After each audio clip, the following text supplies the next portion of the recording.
They sabotaged the connection on purpose. They looked you in the eye, maybe not literal, but energetically, through every text they didn't send, every plan they canceled, every moment they went cold, and they made a calculated decision to pull back, to create chaos, to test you. And they were so confident, so absolutely certain they knew exactly how you were going to react, that they practically had your response scripted before they even studied the whole thing.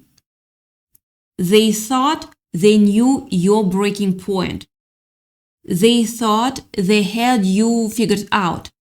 And then you did something that completely unraveled everything they thought they understood about you. You shocked them. Not because you did something dramatic. Not because you showed up at their door and sent a 5-paragraph message at 2 a.m. You shocked them because you didn't. And that silence, that stillness, that completely unexpected version of you is what changed absolutely everything between you two. Let's talk about what actually happened here, because I don't think you fully realized the multitude of what you just did, pulled out. You ever feel like the moment you start winning, the world tries to trip you up? Like you finally get your footing, finally start feeling good about yourself, and suddenly someone close to you decides to pull the rug out from under you. That's exactly what this was. They were not just being distant or busy or going through their own thing. They were actively, deliberately, consciously creating a situation designed to get a specific reaction out of you. And the reaction they wanted, the one they were banking on, it was panic, desperation.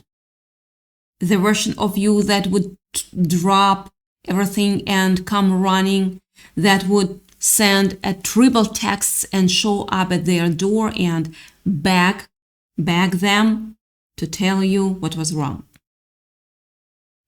They wanted to see you unravel. They wanted proof that they mattered to you in the most dramatic way possible. At some point in this connection, something shifted in the other person. Not because they stopped caring. That's the thing that's hard to wrap your head around. They shifted because they were scared. And scared people do not always ask for reassurance the normal way. They don't text you and say, "Hey, I'm feeling insecure. Can you tell me you are still here?" That would require vulnerability. That would require them to admit they had something to lose. And this person, they were not ready to do that. So instead of asking, they tested. Instead of communicating, they created a situation. They engineered a little experiment with you as the subject, and they sat back to watch what you would do. They thought they were putting out your fire, but they were actually just pouring gasoline on it. Maybe it showed up as silence. They just stopped texting the way they used to, or they took hours to respond when they used to respond in minutes. And you could feel the difference between, even if you couldn't explain it. Maybe they started acting distant in person, present, but not present, laughing at the right moments, but with their eyes somewhere else entirely. Maybe they started mentioning other people a little too casually, dropping names into conversations with just enough frequency that you'd notice. Just enough. Yeah, just enough that you couldn't call it out without looking insecure. Maybe they posted something online they knew you'd see. Maybe they just pulled their warmth back, degree by degree, like slowly turning down a thermostat until the room gets cold and you're sitting there wondering if you're imagining it. You were not imagining it. They were waiting for you to crumble. But you just kept your cool. Yeah. What they were doing. And this is the part that stings when you see it clearly. Was looking for proof. Yeah, they were looking for proof. They wanted evidence of how much you cared. They wanted to watch you chase, because in their mind, chasing meant loving. Reaching out again and again meant they mattered to you. The panic, the desperation, the please don't do this, please come back energy, that was the response they were banking on. That was the script.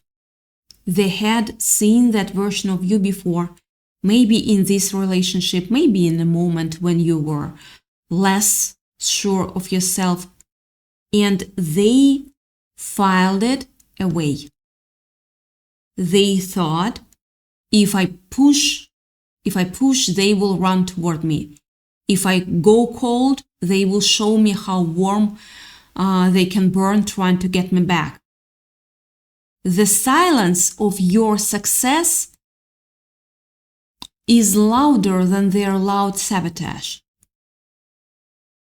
And here's the thing, maybe that version of you did exist. Maybe there was a time when you would have chased, when the anxiety of losing someone would have overridden everything else, and you would have sent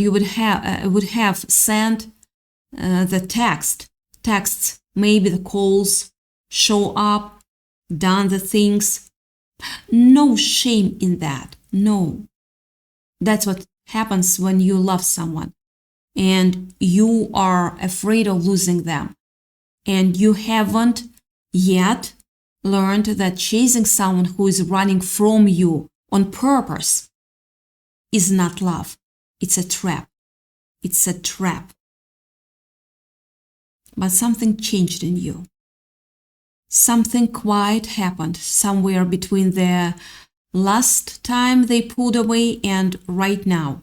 Maybe it was gradual, a slow accumulation of moments where you felt yourself shrinking, felt yourself performing, felt the exhaustion of always being the one who reached first, tried harder, cared more loudly. Maybe it was one specific moment, one morning you woke up and the familiar panic was there, that tight thing in your chest, and instead of immediately picking up your phone, you just lay there with it. You felt it, and then you didn't pick up the phone. Not because you didn't care, but because something in you knew deeply, quietly, with a certainty that surprises even you, that you were done losing yourself, trying to convince someone to show up for you. So you went quiet. Not dramatically quiet, not the kind of quiet that's secretly loud, that's calculated, that's a counter move. Just genuinely quiet. You stopped reaching, you stopped feeding the confusion, you stopped performing your feelings for an audience of one who had decided not to show up. You turned your energy slowly, imperfectly, on your worst days, barely at all, but still back toward yourself. You started getting up and going about your life. You started remembering what your life actually felt like before this person took up so much space in your head. You started texting your friends back. You started sleeping better. Yeah. You stopped checking your phone every 20 minutes with that specific kind of hope that is really just anxiety in a party hat. They were not testing your patience. They were testing your power. And you passed without even realizing there was a test. Think of this sabotage not as a wall, not as a permanent barrier between you and this person, but as something else entirely. Think of it as a pop quiz from the universe. In American schools, a pop quiz is an announced test that reveals if you actually know the material or if you have just been pretending. It's that moment when the teacher walks in and says, clear your desks, and your heart drops because you didn't study and you're about to be exposed. That's what they were doing to you. They were the proctor handing you the test, expecting you to fail, expecting you to show that you hadn't actually learned anything, that your confidence was just a facade. They thought they knew exactly what grade you'd get. But here's the thing about pop quizzes. Sometimes you know the material better than you think you do. Sometimes all the late nights and the real learning and the genuine growth you've been doing quietly in the background pays off in the moments of sudden pressure. And your shocked reaction, that was you getting an A+, without even opening the textbook. You didn't study for their test because you had been studying for a much bigger exam, the exam of your own life.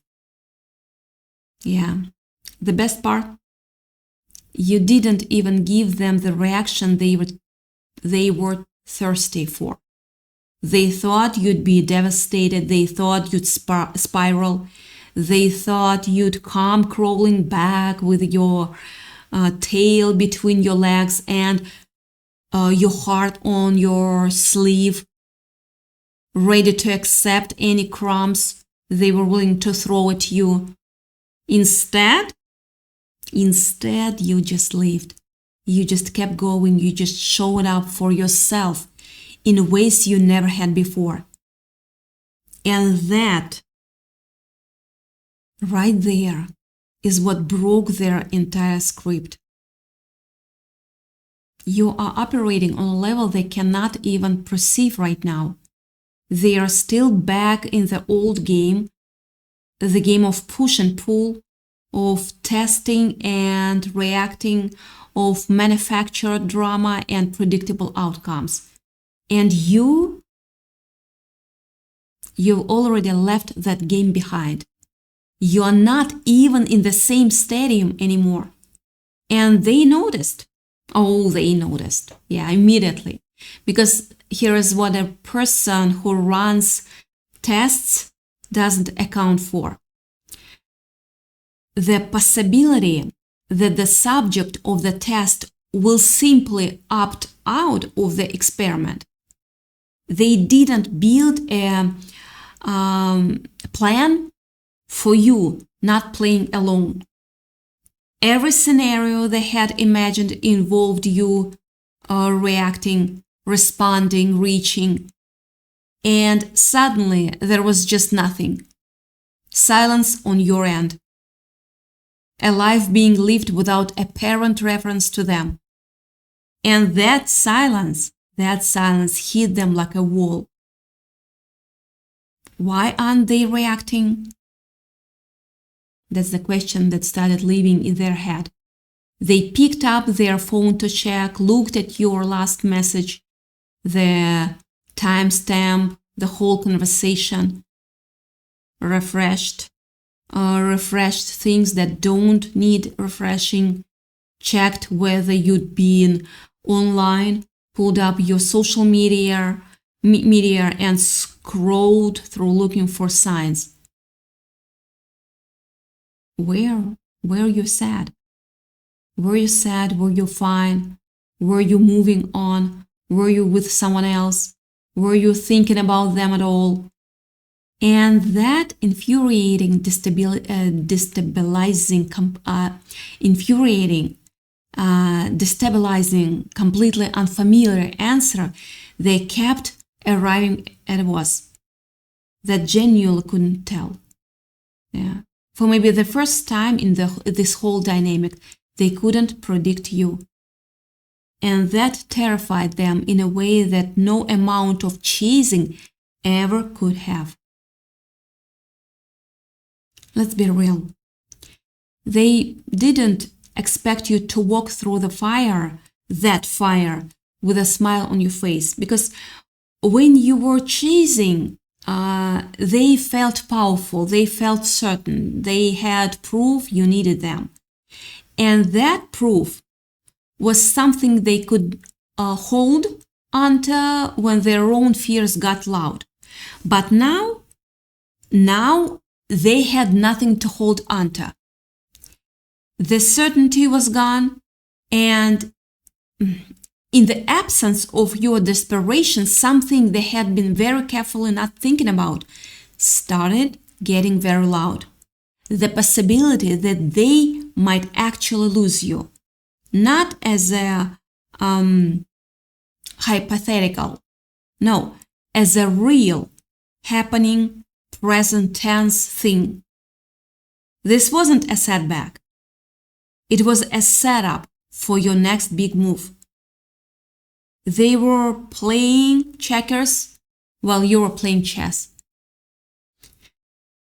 This is where the regret started. Yeah, not the surface level regret of, oh, I shouldn't have done that, but the deep 3 a.m. kind of regret where you are playing every decision and seeing, maybe for the first time, the actual shape of what you did.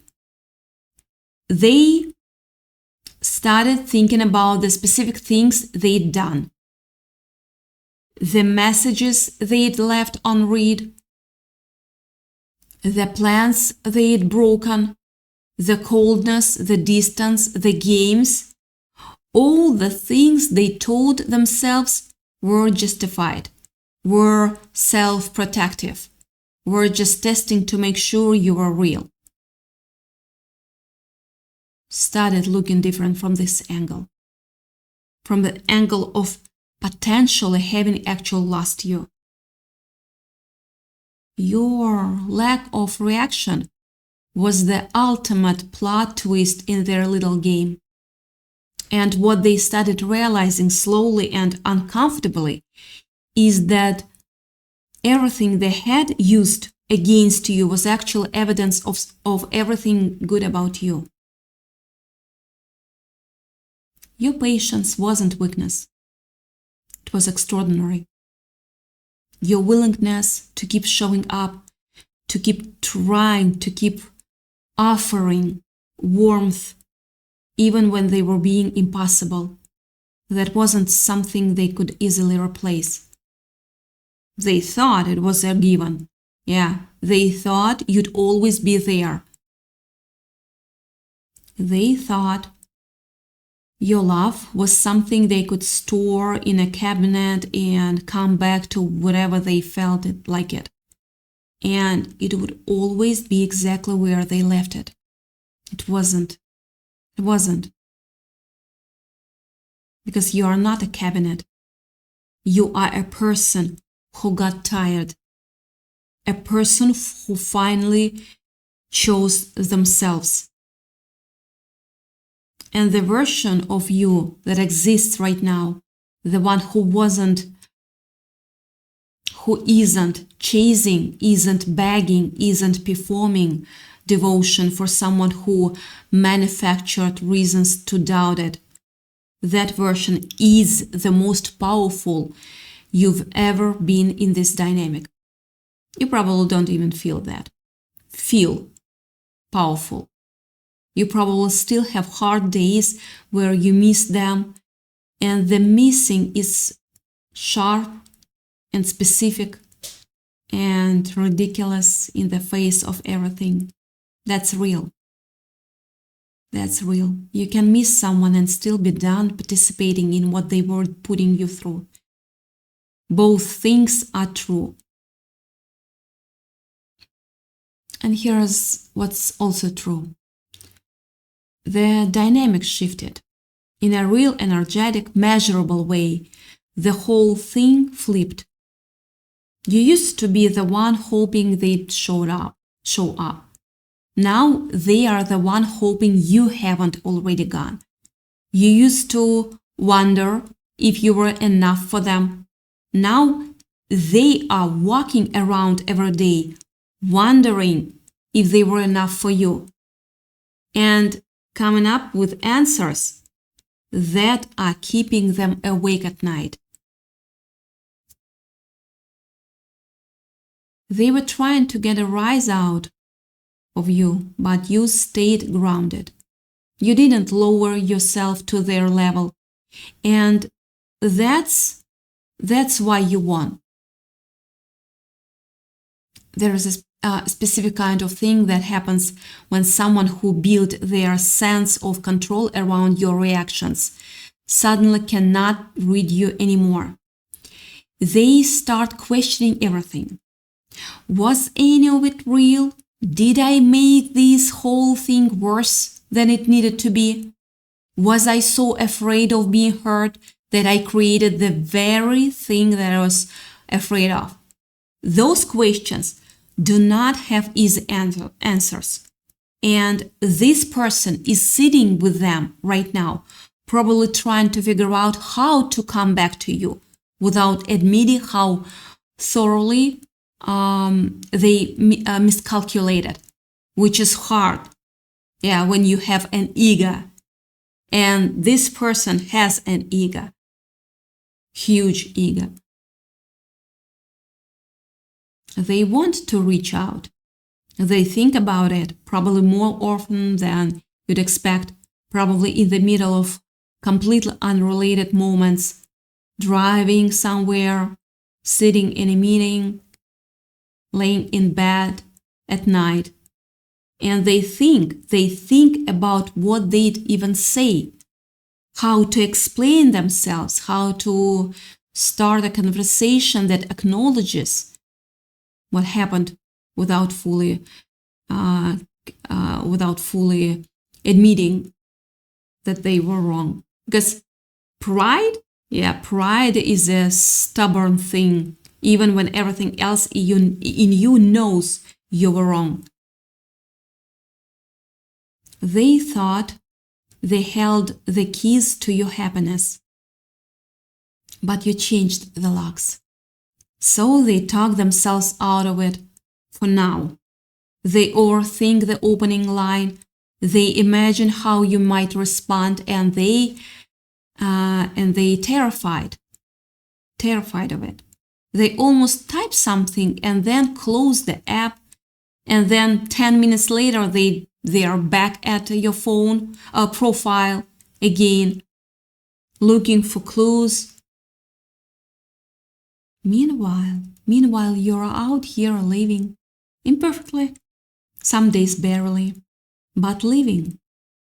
And every day that passes where you do not collapse back into the old pattern is a day that changes the long-term math of this whole situation, because something they cannot manufacture, cannot control, cannot test away is already happening.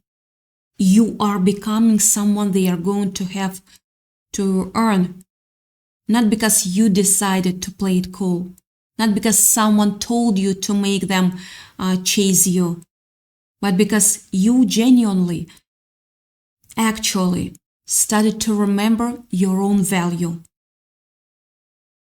And you cannot unlearn that. You cannot go back to treating yourself as less once you've caught a glimpse of what you actually deserve. You cannot go back. Sometimes the universe uses your haters to confirm you are on the right path. And if they come back, when they come back, it's going to be different. Not because you planned it that way, but because you are different. The version of you that's on the other side of choosing yourself, of sitting in the discomfort instead of running back to the familiar pain, of learning what it feels like to not beg for someone's attention. That version isn't going back to the old terms. You know too much now. You feel the difference too clearly. And any reconnection that actually works, that actually lasts, that actually gives both of you something real is going to have to be built on that difference. Yeah. On honesty, on actual communication instead of games, stupid games, on two people who can say what they mean and mean what they say without manufacturing crisis to test each other's loyalty. Your composure under pressure is your superpower.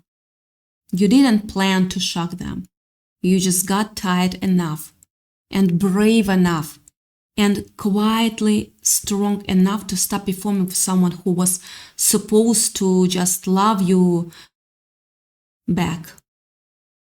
And that unscripted, unstrategic, completely authentic version of you turned out to be the most shocking thing you could have possibly done, because they thought they knew you. They thought they had you mapped. And you showed them something they never accounted for. Yourself. Yourself finally choosing yourself. For real. Without apology, without a backup plan, without waiting for their permission. And that is not a small thing. That is everything. That is everything. That is freedom. They expected an explosion, but you gave them an evolution. If they cannot control you, they try to control how others see you. But it's not working, yeah. You outgrew the map, the trap before they even said it. Keep that same energy, because your breakthrough is closer than ever. The test is over, you passed. And now, for the first time in this entire dynamic, you are holding all their cards. Not because you wanted to win the game, but because you finally decided to stop playing one that was never worthy of you in the first place. Love you.